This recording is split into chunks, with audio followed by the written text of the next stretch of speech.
I've heard you say this is the tip of the iceberg.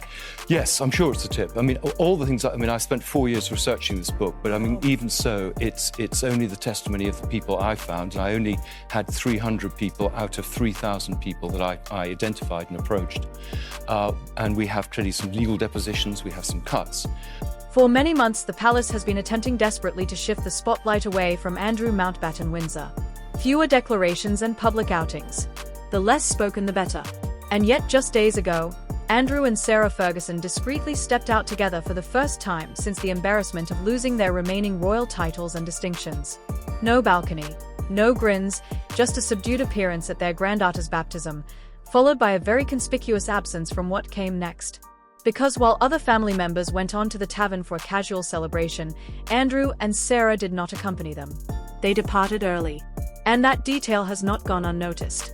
At the very moment they are attempting to present a picture of dignity and normalcy, a new wave of deeply troubling allegations about Andrew's conduct behind palace doors is circulating again. Stories of yelling, punishment ceremonies, staff reduced to weeping, and demands so strange that even long-serving royal aides were reportedly astonished. This is not ancient history resurfacing for no reason. It is part of a much larger reckoning that the palace can no longer fully control. That recent appearance was meant to be quiet, private, almost forgettable. But instead, it has reignited examination. Because when a disgraced royal who has been stripped of titles suddenly reappears in public, people look closer. They ask questions, and they revisit the allegations that never truly went away. A large part of this renewed examination comes from Andrew Loney's book entitled The Rise and Fall of the House of York. Even weeks on, it has not faded from the discussion, largely because the allegations are supported by people who were inside the system and witnessed Andrew's conduct firsthand. According to Loney, Andrew was intensely preoccupied with hierarchy and obedience. Staff alleged that he insisted on being bowed to whenever he entered a room. If someone failed to do so correctly, he would reportedly say, "Let us try that again," before leaving and re-entering, forcing the ritual to be repeated. Sources say this was not playful. It was a form of control.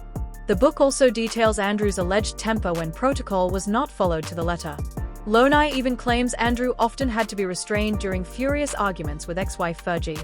Other claims are even harder to dismiss as momentary lapses. One aide was allegedly removed from his position because Andrew disliked the appearance of a mole on his face. Another was dismissed for wearing a nylon tie. These decisions, if accurate, were not about standards. They were about personal whim.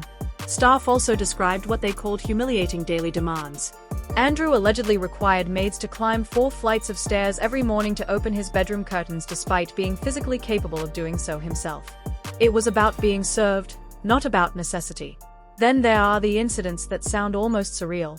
A television technician allegedly summoned late at night to explain how a TV remote worked. Police protection officers allegedly tasked with collecting Andrew's used golf balls or finding women. These were not casual helpers. They were highly trained officers funded by the public. What makes all of this especially uncomfortable is the timing. When allegations about Meghan Markle's treatment of staff emerged years ago, Buckingham Palace launched a formal investigation. At the same time, insiders say the palace quietly braced itself for historic complaints about Andrew. According to Loney, there was genuine fear that long-standing allegations of bullying and profanities would surface. They never did in an official capacity, and that discrepancy continues to raise eyebrows. Today, Andrew's position has weakened even further. He no longer uses royal titles. He carries no official role, and sources say King Charles has reached the end of his patience. The monarchy is under enough pressure without a disgraced brother creating fresh headlines. And yet Andrew's reappearance at that baptism has made one thing clear. He has not vanished. He is still present, still connected, still capable of pulling focus away from the institution at precisely the wrong moment. Behind the scenes, the emotional toll appears to be falling hardest on Sarah Ferguson. Royal commentator Phil Dampier has said that friends are deeply concerned about her mental health.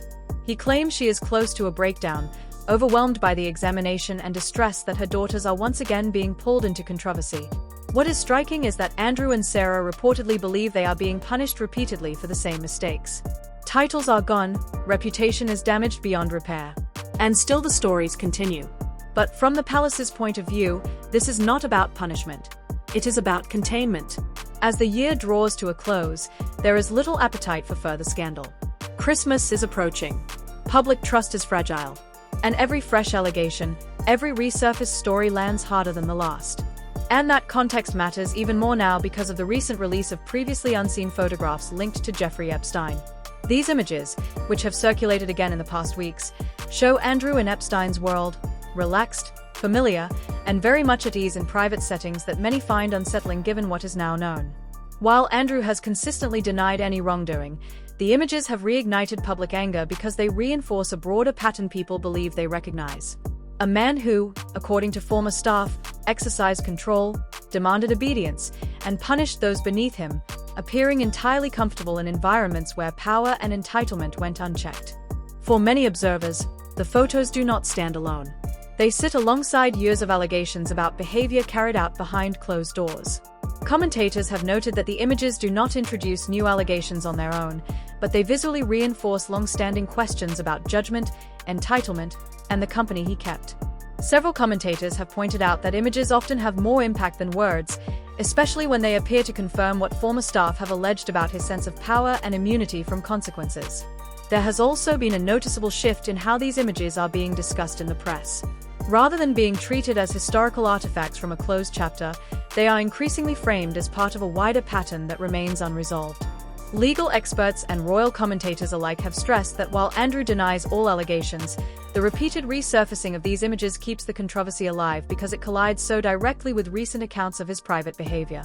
In short, the public is no longer separating the man seen in these photographs from the man described by former staff. In many minds, they are now the same person. So when you step back and look at everything together, the question is not about public appearances or formal status. It is about behavior. It is about how power was exercised in private, how staff say they were treated, and why those accounts are resurfacing now alongside images that many find deeply uncomfortable. Do these stories finally force a reckoning, or will they fade again as they have before? Let me know what you think in the comments. And if you want more coverage of the royal stories and updates, be sure to subscribe.